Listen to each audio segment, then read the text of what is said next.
UTAHA from Wednesday Campanella with the song Teenager. Look, the first song that I checked out solo from her after being a Wednesday Campanella fan for a long time, even pre-UTAHA, I was a big Wednesday Campanella fan. The first solo song, I wasn't sure what to expect. But then we saw that song, was it called My Body Is Cute? Such an intriguing name for a song. It turned out to be one of the most uplifting, heartfelt, and I've got to be honest, I felt like honest pop songs that I've heard in a very long time. I thought it was absolutely superb. Really enjoyed it. So I'm excited, but also slightly nervous to check out more of her music because it was such a strong start. You know, when you hear the first song by an artist and, or in this case solo, but you know, first song from a project and it's so good, you're thinking, where are we going to go from there? Now, this next song is called Teenager, and considering that the first song seemed to deal a lot with, like, just being young, I got the feeling that she was channeling a lot of, you know, the sort of things that she went through when she was finding her identity growing up and, you know, finding her own image and that kind of thing. This song's called Teenager, so I wonder where we're going to go with this. Is this going to be, you know, even from the thumbnail's a bit darker. I'm wondering, are we going into a darker area? Or are we going to be exploring a different part of the oddest UTAHA journey? Still can't believe she only got 5,000 subs. I think when we covered the previous song, she had less subs than me, which, like, that wasn't cool. It's UTAHA from Wednesday Campanella, guys. But anyway, this came out 9 days ago. I was quite unwell, which is why I didn't check it out at the time. I held it off, and now I'm feeling good enough to do a reaction. Still got the cough, but let's jump in, check this out. UTAHA with Teenager. I'm genuinely excited. She's just, I mean, either way, she's a wonderful person. So she just comes across so well. I'm always wishing her the best. So I got my fingers crossed. I really want to enjoy this. Let's check it out. Ooh, like harpsichord effects. Kind of like a digital harpsichord thing. No, not. What is it? You know, the Stevie Wonder sounding instrument.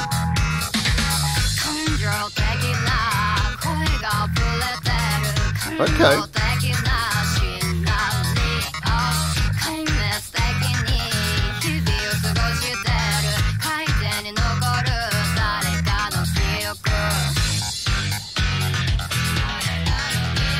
The sound's all very much in the mid-range, kind of waiting for the bass to come in.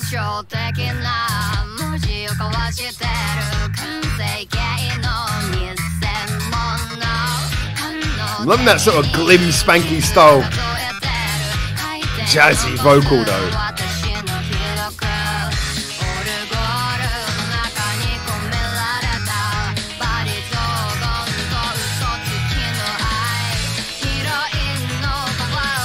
And the funk is strong. Alright, let's see where we go.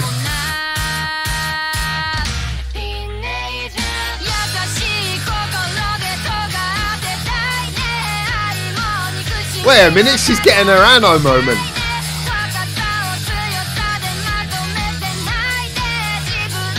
I know she was on TV with Anno on her show. Didn't think she was going to full on borrow her chainsaw.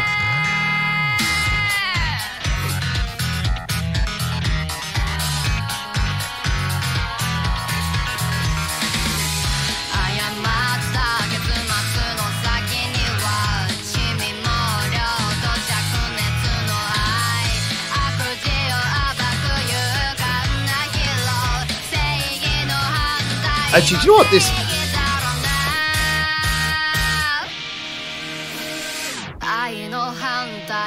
Nice. Nice transition there.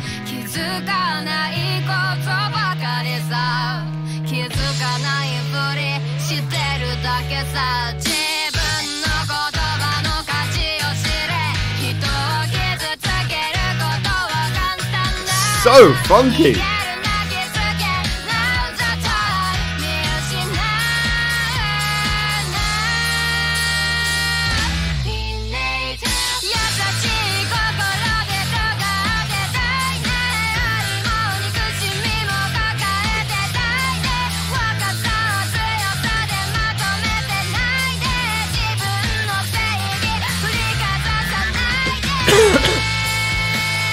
Oh, nice. Sort of milk that last note there. Oh yeah, I like that. That's a great ending. Really crescendo out all the emotion on the last note.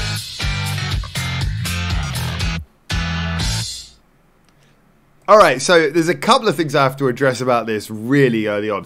First of all, yeah, I really like this again. But just before I get into any of the positives, I was saying at the beginning I was waiting for the bass to drop. Suddenly just clicked to me. This is the same issue I had with the only issue I had with the previous song, My Body Is Cute, is that it felt like the floor of the song was empty. Like, there was this weird issue where the kick drum wasn't coming through. And it seems to be this, again, something about the way this album's mixed, presumably. It's very... it does have bass, but there seems to be something missing on the floor of the song. Like, the mix is very weirdly mid.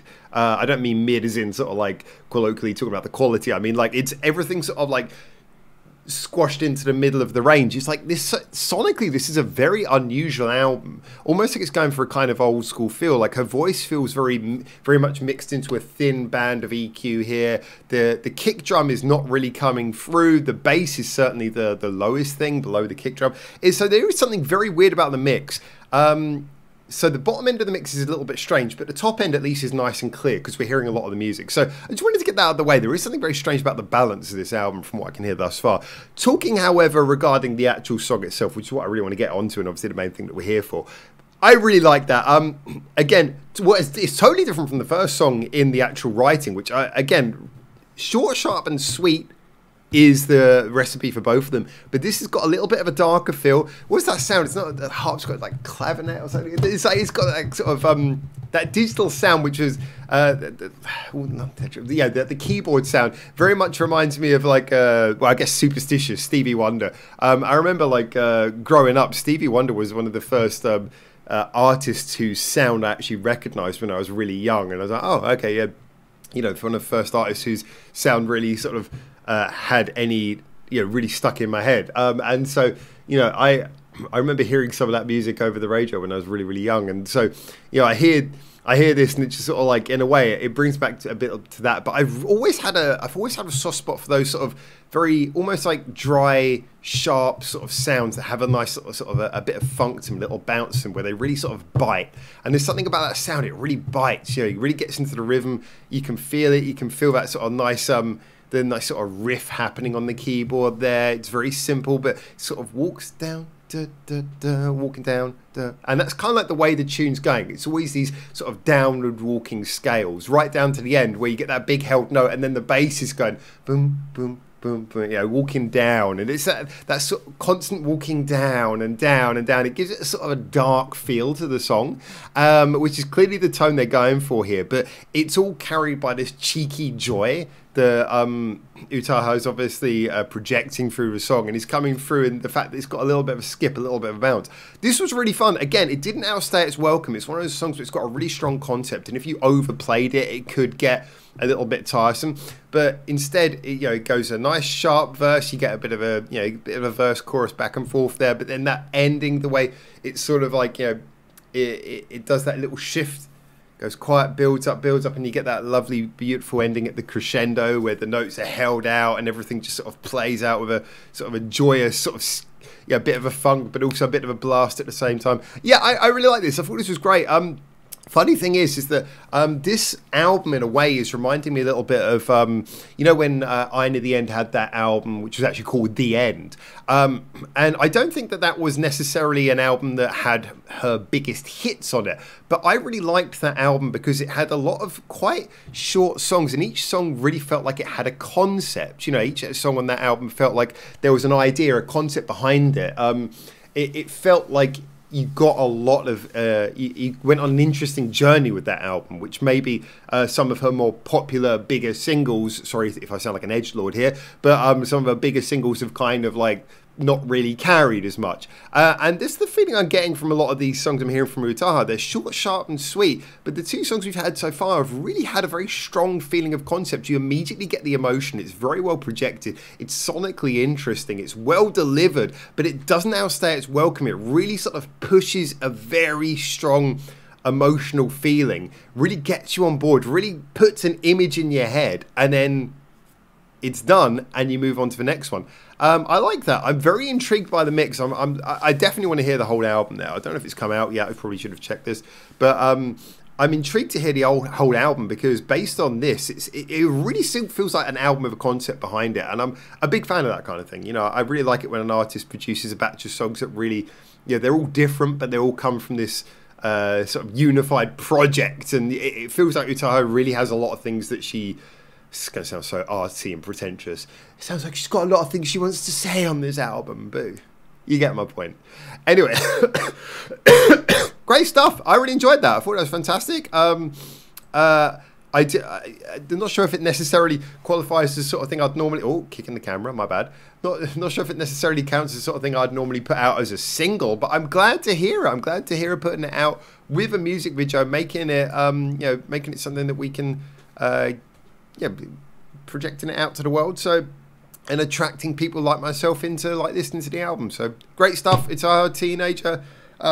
If you haven't subscribed to this channel, go and subscribe to it. Remember, this is not Wednesday Campanella. This is her own channel, her own project. Go subscribe to it, because this is interesting stuff. Definitely worth following. I'm excited to check out more. Hopefully you are too. Get in the comments, tell me what you're thinking, until I hopefully see you very soon in Japan for the next one of these. For now, ciao, ciao.